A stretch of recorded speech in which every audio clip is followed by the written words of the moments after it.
안녕하세요. 반갑습니다. 도경입니다. 오늘부터 육식갑자를 그림으로 한번 배우는 시간을 가져볼 텐데요. 이 사주팔자의 구성은 모두 육식갑자로 이루어져 있습니다. 그래서 이 육식갑자를 이해해 두시면 사주풀이 하는데, 사주 공부에 굉장히 도움이 많이 되고, 이 육식갑자가 전체의 어떤 사주를 읽는 기본이라고 생각하시면 될 것 같습니다. 그래서 먼저 기초편을 준비를 했는데요. 육식갑자도 이론적으로 다양한 형태들이 이론이 너무 많습니다. 그래서 어려운 이론들은 아직 이해하기 힘드시니까 기초적인 부분부터 하나하나 해나가도록 하겠습니다. 자, 그러면 먼저 하늘의 기운인 갑기운부터 한번 알아보도록 하겠습니다. 자, 이 갑을 나무의 기운이기 때문에 이렇게 갑목이라고 부릅니다. 이 갑목은 먼저 음양은 양에 배속이 됩니다.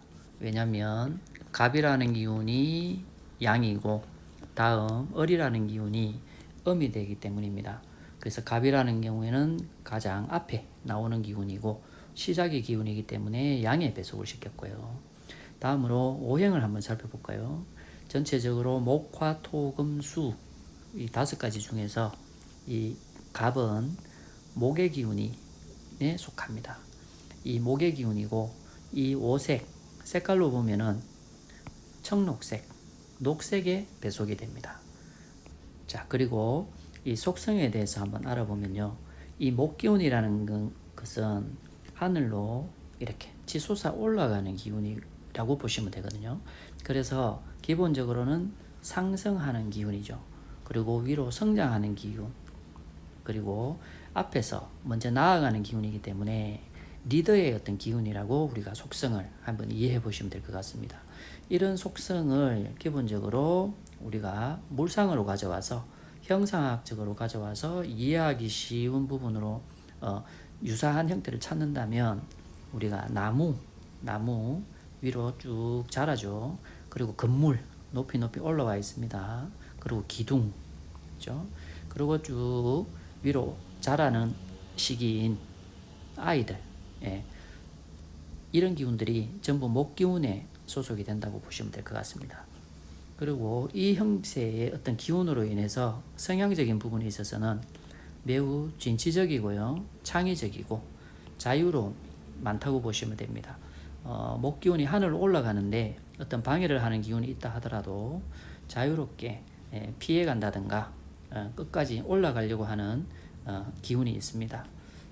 자, 그러면 다음으로 지지입니다. 지지. 자, 지지에 있는 이 자라는 기운을 한번 알아보겠는데요. 이 자는 물이기 때문에 우리가 자수라고 할 겁니다. 자주 익혀두시면 좋을 것 같습니다. 자, 이 자수의 음양을 한번 보면요. 기본적으로 음이 되기도 하고요. 여기 보시면 음이 되기도 하고 양이 된다라고도 했는데요. 이 양이라는 의미는 순서적으로 먼저 앞에 나오기 때문에 우리가 양이라고 합니다. 이걸 우리가 체라 그럽니다. 체. 자기가 가지고 있는 본질은 체인데요. 우리가 뒤에 내가 사용하는 용어로 사용을 한다 할 때는 우리가 음의 기운으로 사용이 됩니다. 그래서 자세한 거는 음양 오행을 하면서 다시 세부적으로 한번 말씀을 드리겠습니다. 자, 그리고 오행적으로는 목화 토금 수 중에서 이 자는 수에 해당이 됩니다. 자수라고 그럽니다. 자, 그리고 오색 색깔로 이야기하면 이 수는 검정색에 해당이 되고요. 그 다음에 이 수의 속성을 한번 아시려면은 전체적으로 몇 가지를 조금 이해하시면 도움이 많이 될 텐데요. 그게 어떤 계절이나 방향이나 어떤 띠나 뭐 밤이냐 낮이냐 뭐 이런 것들을 기본적으로 조금 아시면 도움이 되게 많이 됩니다. 그랬을 때 이 수, 자라는 거는 봄은 임묘진 월, 여름은 사오미, 가을은 신유술, 겨울은 해자축 월이 됩니다. 그럴 때 이 자에 해당이 되기 때문에 한겨울에 해당이 되죠. 한겨울이 되면 기본적으로 춥죠. 춥고 웅크러듭니다. 그 다음에 방향으로 보면 기본적으로 북쪽에 소속이 되고요. 띠도 쥐띠입니다. 쥐띠의 움직임은 밤중에 이루어진다고 봐서 이 속성을 기본적으로 한번 이해해 보시면 결국 수의 속성은 뭔가 응축하려고 하는 거, 안으로 들어가려고 하는 거, 수축하는 거, 그 다음에 저장하는 거, 그렇죠? 저장을 해서 결국 밖으로 꺼내려고 하는 이 기운이라고 생각하시면 될 것 같아요. 이 속성을 가지고 물상적인, 형상적인 부분으로 알아보면 마치 비와 유사하다고 봅니다. 예, 비와 유사하다. 시냇물, 예, 안개의 씨앗 같은, 예, 저장의 기운은 씨앗이고요.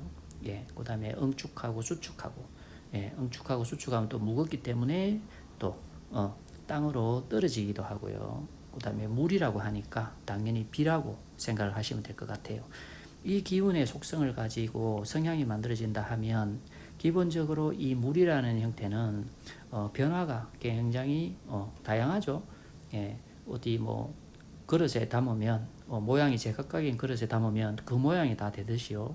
되게 친화력이 있다라든가, 이 물은 기본적으로 지혜를 의미하기 때문에 지혜가 좋다든가, 아무래도 물 같은 경우에는 신중함을 이야기합니다. 겸손함을 이야기합니다. 이 부분이 자수의 특징이라고 한번 생각해 보시면 될 것 같아요. 자, 그러면 이 하늘에 있는 갑과 지지에 있는 이 자가 서로 만나서 갑자라는 육식갑자를 만들게 되거든요. 예, 그래서 이 두 개가 기본적으로 이제 만났을 때 어떤 기운으로 만들어지는지를 한번 살펴볼게요. 그러면 먼저 음양의 형태는 기본적으로 하늘에 있는 갑은 양이었고, 그 다음에 지지에 있는 자수는 양도 되고 음도 되고 하는 기운이었다고 보시면 될 것 같고요. 오행으로 보시면 하늘에 있는 갑목은 목, 아래에 있는 자수는 수의 기운입니다. 이거를 속성으로 한번 보죠. 당연히 위에 갑목으로 있는 기운은 상승의 기운입니다. 이렇게 위로 올라가려고 하는 성질을 갖고 있고요. 밑에 자수는 수축입니다. 예, 더 이상 성장하지 않고 안으로 수축을 하는 그런 형태라고 보시면 됩니다. 어떻게 보면 좀 상반된 기운이라고 보실 수가 있죠. 기본적으로 이 갑자 기운은 아래에 있는 지지 수에서 목을 생해주는 기운이 되어 있습니다. 수생목의 관계라고 한번 생각해 보시면 될 것 같습니다. 자, 그래서 이런 형상, 이런 어떤 속성들, 특징을 가지고 형상학적으로 한번 생각해 보면 기본적으로 어머니의 배 속에 있는 아기가 출생을 기다리고 있는 이 기운이라고 한번 생각해 보시면 될 것 같고요. 두 번째는 땅 속에서 있는 씨앗에 비유해 보면 어떨까 싶습니다. 예, 아직 때를 기다리고 그게 안에서 준비를 하고 있는 그런 목의 기운이다라고 한번 생각해 보면 어느 정도 이해가 될 것 같습니다. 그래서 결국은 위로 올라가려는 것과 상승을 막는, 수축을 하려고 하는 기운이 대립하고 있는 관계다라고 한번 생각해 보시면 될 것 같아요.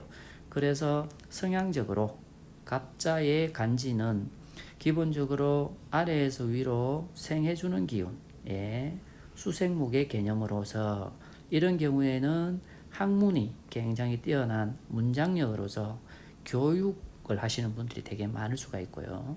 그 다음에 아래에서 아무래도 수축을 하고 응축을 하기 때문에 좀 신중함이 있을 수 있는 형태가 될 수 있고요. 다소 기본적으로 생을 많이 받기 때문에 받는 기운이 좀 강해져서 좀 이기적일 수 있는 그런 기운이라고 한번 생각을 해보면 되고요. 마치 추운 땅에 나무가 자라 있는 형태도 마찬가지입니다. 그래서 이 찬 기운은 사주상 추위를 이야기합니다. 그래서 특히 여자분들 같은 경우에는 어떤 생식기 관련 신장 방광 계통 이런 계통에 문제가 많이 생긴다고 봅니다. 대신에 이 갑자인 경우에 충분히 하늘에 이런 태양이 존재를 한다든가 따뜻한 흙이 존재를 한다든가 하면 이 나무 입장에서는 굉장히 성장할 수 있는 그런 기운이라고 볼 수 있습니다. 이 갑자의 기운을 한마디로 요약하면 조용히 때를 기다리고 있는 새싹이다라고 말씀드릴 수 있겠습니다. 자, 오늘도 간단하게 육식갑자의 갑자를 한번 배워봤는데요. 다음 시간에 뵙겠습니다. 감사합니다.